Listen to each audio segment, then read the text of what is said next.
Nah, saya bawakan judul firman Tuhan hari ini tentang melepaskan dosa.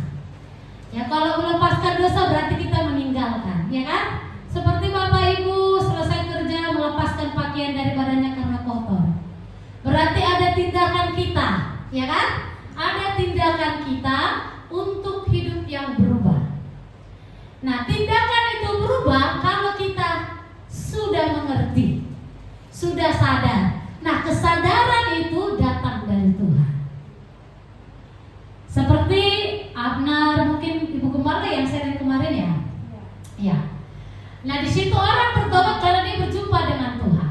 Kalau tidak berjumpa, berarti belum bertobat. Begitu ya, setuju ya? Setuju ya Bapak Ibu? Ya. Jadi bertobat itu adalah perubahan hidup yang sungguh-sungguh ketika dia berjumpa dengan Tuhan. Berjumpa dengan Tuhan artinya bagaimana kita dalam setiap hari kita bertemu Tuhan lewat firman-Nya, lewat doa, lewat pujian. Gak harus Tuhan ketemu kita, jreng, baru kita yakin dan percaya, oh aku mau berubah.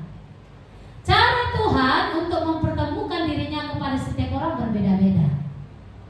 Ada yang dia datang langsung, ada yang dia lewat pembicara, dipakai Tuhan untuk menyatakan kehendaknya dalam diri seseorang, atau ada orang lewat mimpi, atau ada orang lewat teman, atau ada orang yang dipakai Tuhan lewat puji-pujian. Cara Tuhan untuk mengubah seseorang itu berbeda.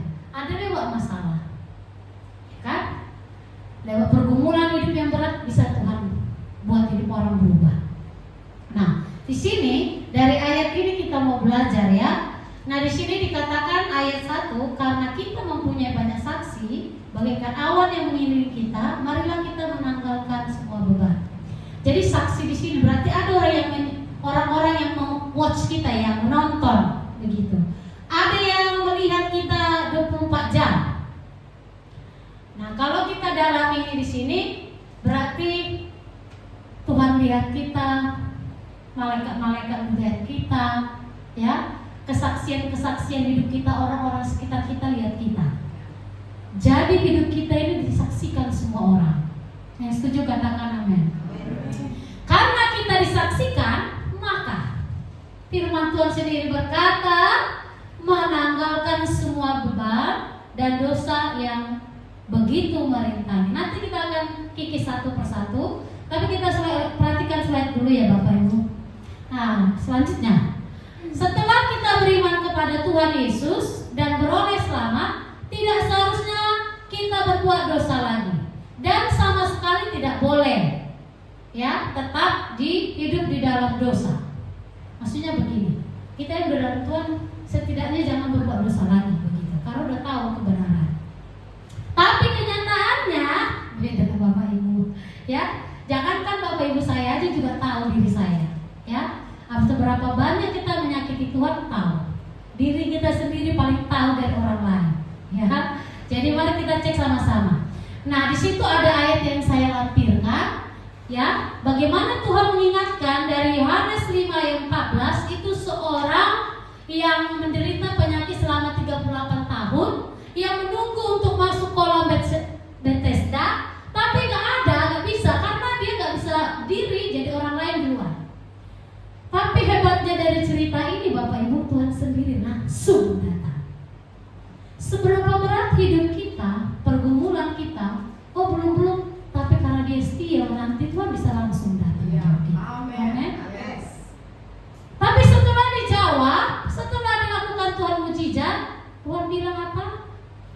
Jangan berbuat dosa lagi. Kalau kau berbuat dosa akan lebih parah dari itu. Artinya begini, kita yang sudah merasakan kebaikan Tuhan, pertolongan Tuhan, apakah kita masih meragukannya? Apakah kita masih ambil cara kita sendiri melakukan semua keputusan kita? Cross check diri sendiri aja gitu. Nah, di sini kita berkata, yuk harus berani melakukan perintah Tuhan, meninggalkan dosa. Kemudian dikuatkan juga dalam cerita Yohanes 8 ayat 11, ini ketahuan ada seorang perempuan berzina. Jadi ahli Taurat, ahli Farisi ya, menangkap seorang perempuan yang ketahuan berzina, ditarik di tengah umum. Dia mencobai dia, Yesus tahu, dicoba Itu hari ini dah berzina nih, lempar dia pakai batu. Tuhan bilang siapa di sini yang tidak berdosa, silakan lempar. Satu-satu mundur. Bayangi Bapak Ibu, saya di sini kagum ketika baca ceritanya. Dia yang tidak berdosa tidak pernah menghakimi orang berdosa. Kita yang berdosa, yang pintar seperti orang Farisi, ahli Taurat yang tahu firman Tuhan suka menghakimi. Bayangin saya di sini kayak seperti ditampar saya ketika baca ini. Nah di sini kita belajar Bapak Ibu, ya, semua orang berdosa. Ketika teman kita berdosa, jangan bilang dia berdosa, justru how to help, ya, bagaimana kita menolong dia karena kita sudah duluan dari dia. Setidaknya pengalaman itu membantu dia. Saya belajar dari Tuhan. Tuhan aja nggak berdosa, dia nggak menghakimi loh. Kita yang segala kepintaran, segala kehebatan yang melekat di jabatan hidup kita, suka kita menjudge seorang, menilai seseorang, tapi belum tentu benar loh. Ya, jadi mari kita cek betapa Tuhan itu, ya, sangat-sangat menekankan berhenti melakukan dosa. Nah, ketika perempuan ini diampuni seperti itu, ya, Tuhan bilang apa terakhir? Pergilah dan jangan berbuat dosa lagi. Kata lagi ini berarti diingatkan jangan hidup seperti yang dia lakukan sebelumnya. Ya, jadi dosa ini memang sangat Tuhan tekankan, ya, karena memang dosa ini menjauhkan kita Bapak Ibu. Tahukah kita kenapa kita berkali-kali gagal masuk panggilan Tuhan? Karena dosa. Ya, saya malam ini kenapa berani ngomong Bapak Ibu, karena dosa yang membuat saya tertutup mata rohani untuk tajam melihat Tuhan. Nanti saya akan jelaskan bagaimana dosa itu akan menutup kita. Satu, keinginan kita condong pada keinginan daging. Kedua, waktu kita banyak bukan untuk Tuhan. Yang ketiga, kita tidak akan suka membaca firman Tuhan. Bahkan, apa sih gitu, itu bosan. Itu sampai di momen itu kita harus terus melekat sama Tuhan. Itu saya alami. Ya, nah, jadi mari kita lebih dalam lagi memahaminya. Lanjut, nah, di halaman selanjutnya, next ya. Ya. Di situ dikatakan karena kehadiran Roh Kudus, maka sekarang orang Kristen bisa tidak berbuat dosa. Artinya, kita yang udah di dalam Tuhan, yang dipimpin Tuhan, setiap hari minta bantuan Tuhan, setiap hari kita minta tuntunan Tuhan, kita bisa tidak berbuat dosa. Karena Dia lebih besar di dalam diri kita. Ya. Kemudian, walaupun demikian, orang Kristen masih mungkin atau bisa berbuat dosa karena kita masih mengenakan tubuh daging. Kapan orang Kristen mempunyai kemungkinan untuk berbuat atau jatuh dalam dosa? Jawabannya, ketika ia tidak menurut pimpinan Roh Kudus. Ya, kita yang sudah mengikut Tuhan, nah perhatikan ini, seberapa jauh kita melibatkan Tuhan dalam hidup kita. Seberapa jauh kita mengundang Tuhan, hadirlah, tuntun aku, pikiranku semua. Ya, jadi saya mau ceritakan dalam hal ini dulu ya Bapak Ibu. Ada pengalaman saya kemarin hari Jumat. Jadi ketika saya hari Jumat jam 3 pagi bangun ya, saya ingat Ibu Heni, kalau tiba-tiba bangun tengah malam, itu Tuhan sedang datang berjumpa denganmu. Pernah Ibu ngomong ya, kalau tiba-tiba bangun, ya, kamu berdoa. Jadi saya ingat itu. Jadi kalau saya kapan-kapan kok bangun jam 3, gak tahu saya mendoakan apa Bapak Ibu. Saya belum berkeluarga, belum beban hidupnya banyak, ya. Ya, maksudnya beban saya itu dibandingkan orang-orang lebih tua dari saya yang berkeluarga, setidaknya beban mereka lebih berat dari saya, ya kan? Tapi saya nggak pernah lihat itu. Saya berdoa, saya duduk aja. Saya itu diberkati lewat ibu saya. Dari dulu sampai sekarang saya nggak pernah doa begini Bapak Ibu duduk. Biasanya kita berdoa begini kalau di kamar ya. Saya nggak pernah. Ibu saya itu selalu mengajarkan doa itu kayak teman kita yang seberang. Ya, begini saya tuh di kasur. kayak gitu. Saya selalu begitu kalau bangun pagi doa langsung. Jadi saya bilang, Tuhan aku nggak tahu mau ngomong apa. Bangun jam sini aku juga nggak tahu. Tapi Tuhan aku mau memuji-Mu. Nyanyilah. Udah siap nyanyi. Oh, udah kalau siap nyanyi kan udah masuk tuh.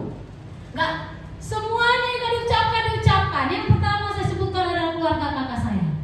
Tuhan cover keluarga kakak saya, lindungi. Dia hamba Tuhan berdiri di atas firman-Mu. Kehidupannya bergantung dengan tidak bekerja. Terus saya berdoa untuk gereja Cakung dan Mabes. Bapak Ibu, saya nggak tahu itu ntar aja.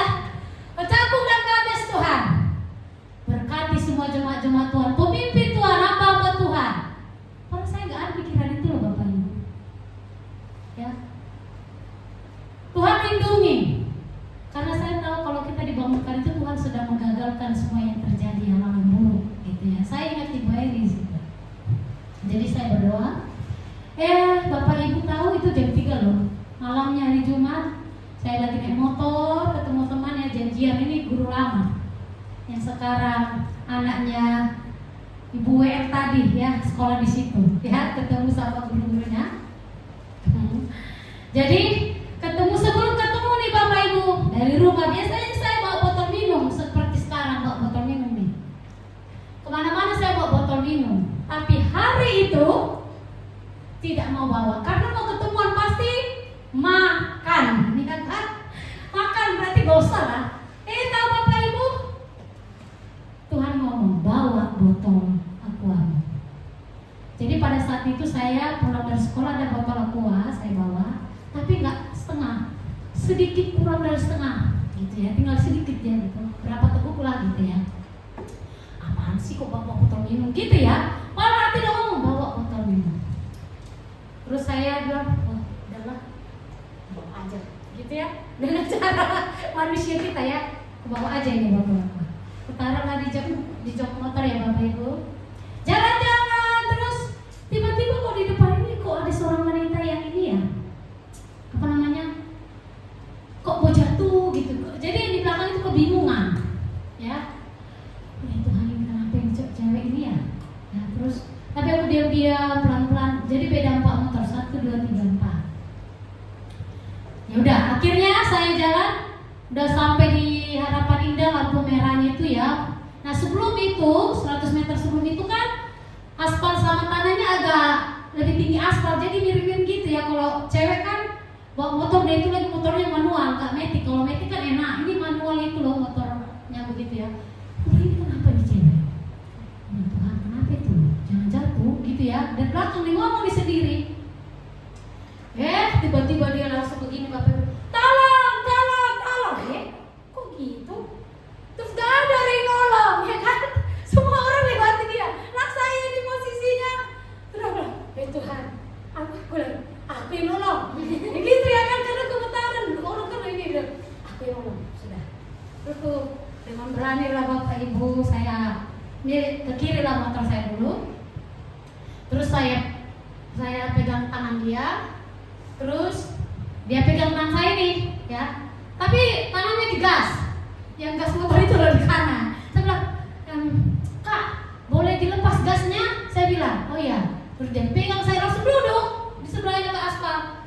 Saya bilang, langsung saya arahkan motornya ke bawah, terus saya matikan. Netral dulu matikan, jangan gigi dimatikan, nanti dia langsung loncat nanti. Jadi saya netralkan dulu, saya matikan. Baru dia duduk ya.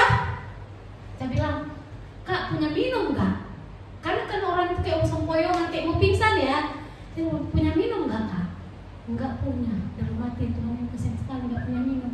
Jangan-jangan kalau minum kayak gini ya Tuhan yang bocor kasih. Ya gitu ya kan? Kalau tadi ya udah Kak, dia ngomong saya, Kak mau nggak botol minum tapi sedikit, bekasku lagi. Ngaku dong, polos-polos ngaku kan? Boleh katanya. Saya balik dengan motor saja seberapa 2 langkah, 1, 2. Ada yang ngomong, Tuhan kok tahu begini, gue bawa itu botol yang besar. Kayak gitu ya. Tuhan kok tahu begini, gue bawa itu botolku yang full. Ini aku segini secuit, yang benar aja nih baiklah. Kasih dia ya, kasih nih. Dia minum. Udah pulang Kak, berhenti ya 30 menit setelah boleh jalan. Maaf ya Kak, aku gak bisa nunggu, aku ada janjian. Dia tuh janji terlambat begitu karena ini kan Bapak Ibu, setelah itu saya balik naik motor, saya bilang, Tuhan, aku tersentuh. Hal kecil bisa menyelamatkan orang. Tuhan gak minta besar-besar. Tuhan minta lihat hal kecil di sekitar kita, Bapak Ibu. Saya gak bisa lakukan itu kalau hari-hari saya lalui dengan kedagingan saya. Tapi karena saya bangun hidup saya ini, saya lihat Tuhan, rupanya Tuhan itu ingin mau kita dekat. Karena banyak orang-orang di sekitar kita yang mau ditolong. Saya bilang, Tuhan ampuni saya kalau saya selama ini tidak sedekat sekarang gitu. Walaupun istilahnya dekat, tapi kan dekatnya kita tahu ya itu. Tapi saya bilang, Tuhan makasih, aku belajar hari ini tidak boleh menyepelekan hal-hal apapun yang sedang kita lakukan. Itu saya bilang gak boleh menyepelekan.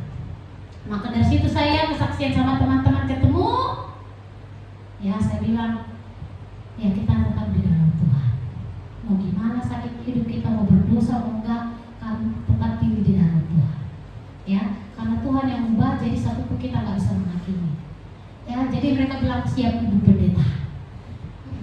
Saya ngomong kayak gini karena kesaksian ya, karena cerita saking berkesannya gitu ya. Saya bilang siap Ibu Pendeta, saya Ibu Guru, saya bilang ya. Karena gitu ya, kalau kita anak Tuhan ini sudah image ya. Tapi nggak apa-apa. Nah ini saya ceritakan bukan, maksudnya gini, kalau kita bersama Tuhan, maka kita akan selalu melakukan perbuatan-perbuatan yang berkenan di hati Tuhan dan tidak dosa. Bisa saja aku cuek ya, ngapain sih kalau orang cowok, kan aku cewek gitu. Tapi saat itu Tuhan sedang melatih seberapa kamu mau dengar-dengaran gitu. Ya, nah dari situlah saya belajar, oh Tuhan makasih. Nah, kita balik lagi di sini. Yuk. Nah, kalau ketahuan saudara-saudara kita berdosa, ini di Galatia 6 ayat 1, kalau kedapatan pelanggaran, di situ kita orang yang rohani, orang yang kita yang lebih rohani katanya memimpin, mengarahkan. Nah, di sini dilanjutkan, ini ada salah penulisan 1 Yohanes 2 ayat 1 itu sebenarnya, ya. Anak-anakku, jika seorang berbuat dosa. Nah, di sini dikatakan jika seorang berbuat dosa bisa diampuni oleh Tuhan Allah kita Yesus. Nanti Bapak Ibu baca. Ya. Nah, jadi apapun keadaan kita, seberdosa apapun, kita tidak boleh menghakimi. Yang diperlukan adalah membawa dia kepada Tuhan. Ya. Next, selanjutnya. Nah, coba kita lihat tadi di sini ada ayat yang kita baca ya. Di situ saya garis bawahi, meninggalkan semua beban yang merintangi. Ketika kita udah tahu nih kita merintangi, supaya apa? Berlomba dengan tekun. Setelah berlomba dengan tekun, maka kita masuk di dalam ini. Mata kita tertuju kepada Yesus, memimpin kita ke dalam iman yang Tuhan inginkan, yaitu sempurna. Jadi Tuhan itu mau kita segambar dan serupa dengan Dia. Yang percaya katakan amin. Boleh kita kasih tepuk tangan? Yuk kita lanjut slide berikutnya. Meninggalkan dalam bahasa Yunani itu ongkos, bukan ongkos yang kita bawa ya. Ya jangan berpikirin itu ya. Nah di sini artinya mengacu kepada segala sesuatu meski bukan dosa dapat menghambat perjalanan iman. Apa aja perjalanan iman? Penghalang eksternal dan internal seperti kebiasaan, komitmen yang tidak esensial, atau rasa takut yang berkelebihan. Ini yang membuat kita susah meninggalkan beban dan membuat kita susah melangkah lebih dalam di dalam Tuhan. Ya. Nah, dosa yang merintangi dalam bahasa Yunani adalah euperistatos harmatia, yaitu dosa-dosa tertentu yang menghalangi kemajuan rohani. Seperti kelemahan pribadi perlu diidentifikasi dan ditinggal dengan kuasa Roh Kudus melalui doa dan introspeksi diri. Jadi kita itu hanya bisa meninggalkan dosa kalau kita hidup di dalam Roh Kudus. Tidak bisa dengan kekuatan kita karena kita terikat dengan daging. Makanya firman Tuhan berkata, ya, daging kita ini Keinginan roh keinginan daging lebih kuat daripada. Kenapa bisa begitu? Karena dengan begitulah supaya kita bergantung sama Tuhan. Ya, kalau kita bergantung maka keinginan daging akan lebih besar. Kenapa Tuhan lekatkan kita dengan kulit ya? Kalau saya kan bertanya gitu ya, kok ada kita kulit? Karena memang kita gak bisa lepas sampai mati juga Bapak Ibu. Kita berjuang di dalam ini, ya, di dalam melawan dosa. Mau sehebat hamba Tuhan apapun, ya, akan tetap pencobaannya dosa. Makanya dosa itu adalah suatu tindakan yang tidak bermoral. Ya, jadi hamba Tuhan, ya, kalau moralnya di luar dipertanyakan, sudah include lah di dalam ini. Makanya Tuhan itu benar-benar kita hidupnya hidup dia maunya ditiru. Jadi nggak bisa kita bilang aku hamba Tuhan, aku boleh ini. Jemaat yang ini ada kayak gitu. Tapi kita nggak begitu. Amin. Yang di sini nggak ada ya.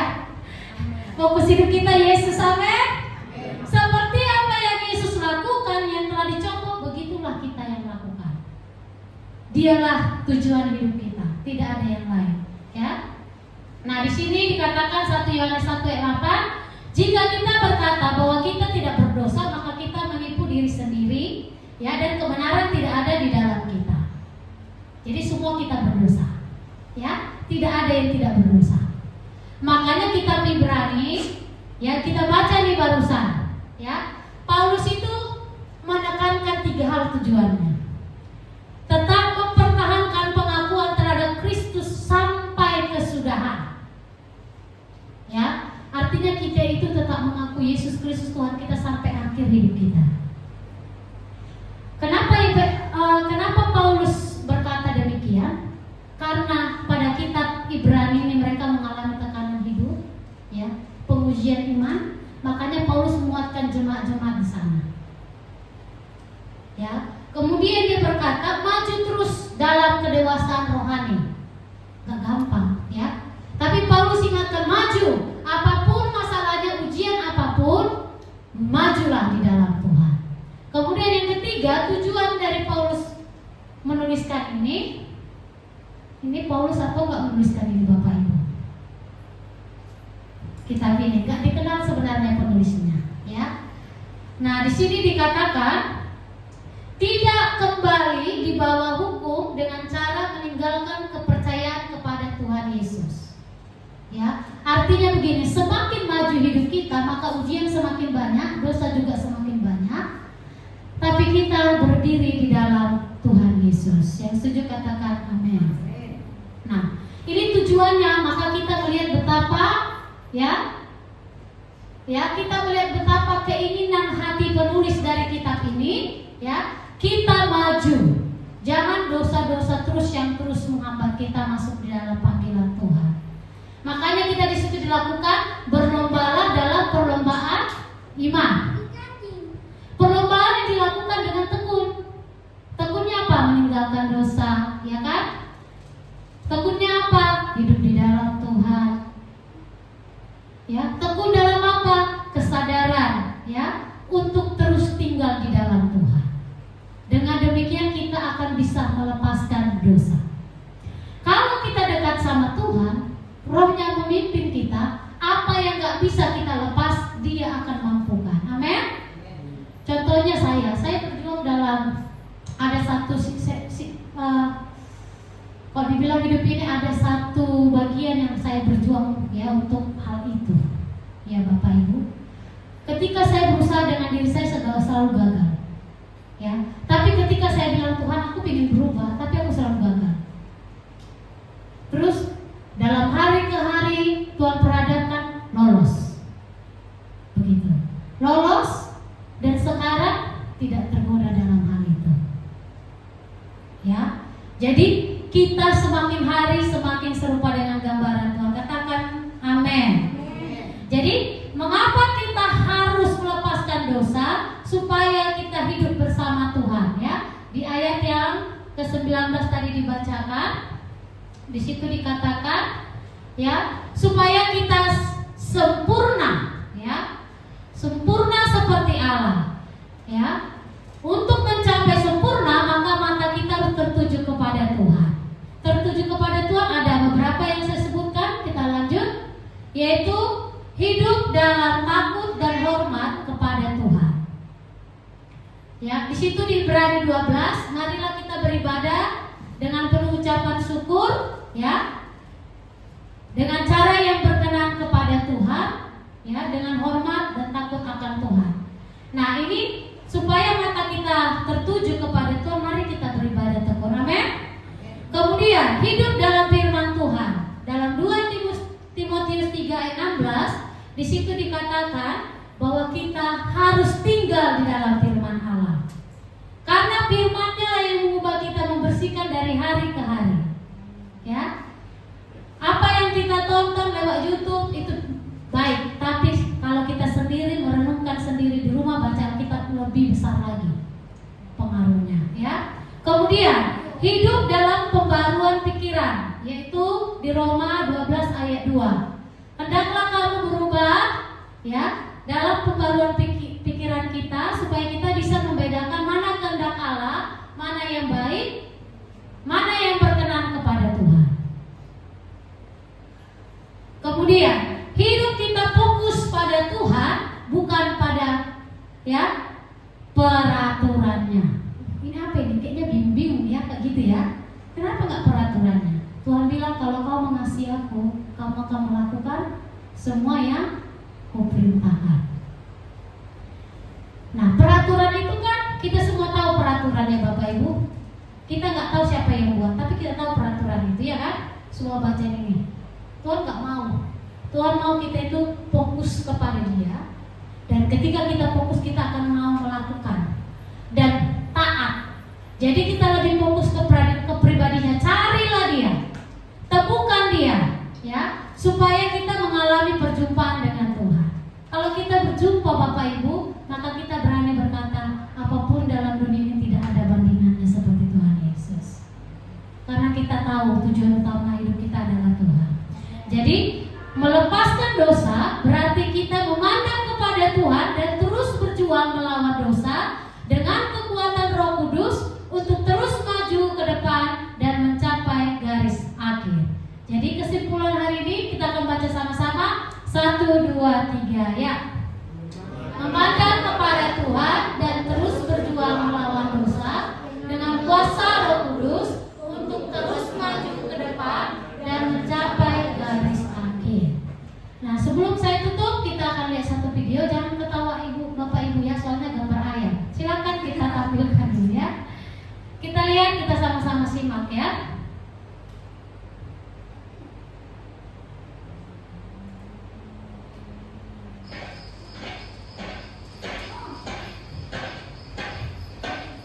Nah, saya bosan nih sekarang, kata dia, ya.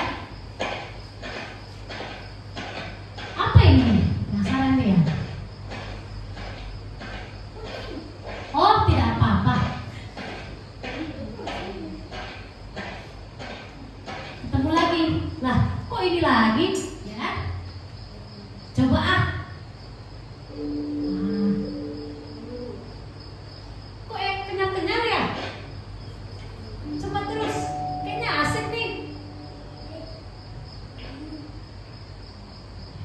Aku coba aja sampai habis, ya kan? Wah, seperti melayang, ya. Senang sekali. Terbang dia tuh.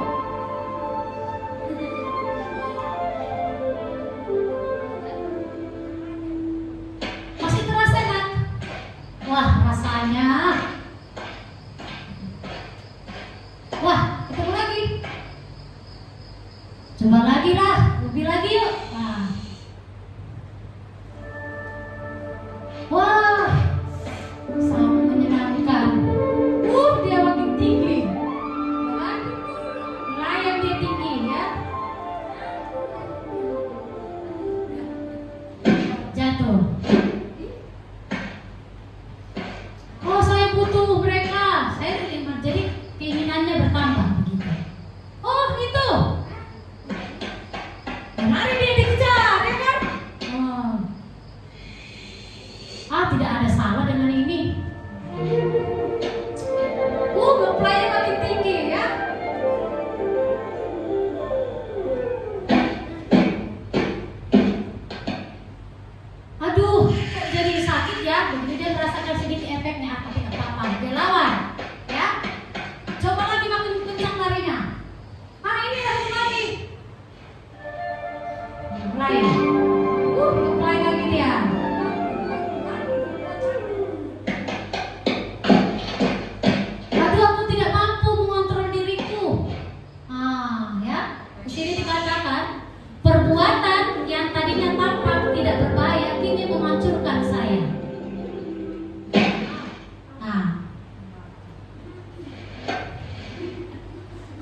Ya,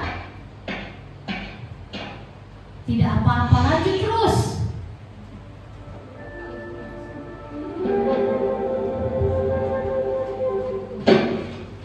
Lama-lama dosa membunuh dia. Tak bangkit. Yang kelihatannya tidak menghancurkan, rupanya menghancurkan ya. Itu artinya ada lagi, coba terus, enak, ya kan? Sikap.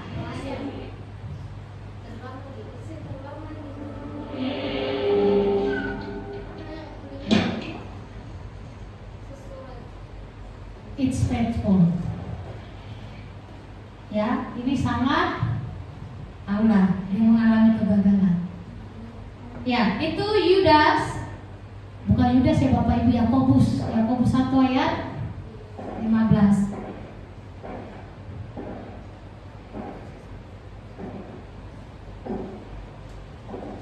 Yuk kita buka Yakobus 1 ayat 15. Coba salah satu orang kita baca.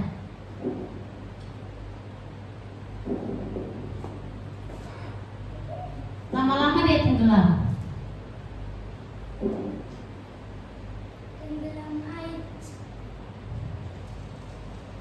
Silakan dibaca yang udah ketemu ya. Dan apabila keinginan itu telah dibuahi, ia melahirkan dosa. Dan apabila dosa itu sudah matang, ia melahirkan maut. Ya, itu efek dari dosa yang setiap hari kita biarkan berkembang, lama-lama kita maut akan datang. Makanya Tuhan ingatkan, dosa itu sangat merintangi perjalanan kita dengan Tuhan. Kalau kita mau masuk dipakai Tuhan, maka dosa tidak boleh tinggal. Jangan bermain-main di area ini karena Tuhan sudah ingatkan. Karena dosa juga akan membuat kita tidak masuk ke dalam kerajaan surga. Makanya dia datang ke bumi hanya demi Bapak Ibu dan saya, dia relakan dirinya untuk dosa kita. Jadi mari kita selesaikan bersama Tuhan. Jadi jangan mau tinggal di situ, emang kelihatan enak ya kan lama-lama. Ya, bertobatlah sebab kerajaan Allah sudah datang, itu artinya. Jadi dari sini kita belajar yuk, bukan hanya Bapak Ibu, saya juga belajar. Semakin hari semakin bertambah-tambah kita mengasihi Kristus dan tinggal di dalam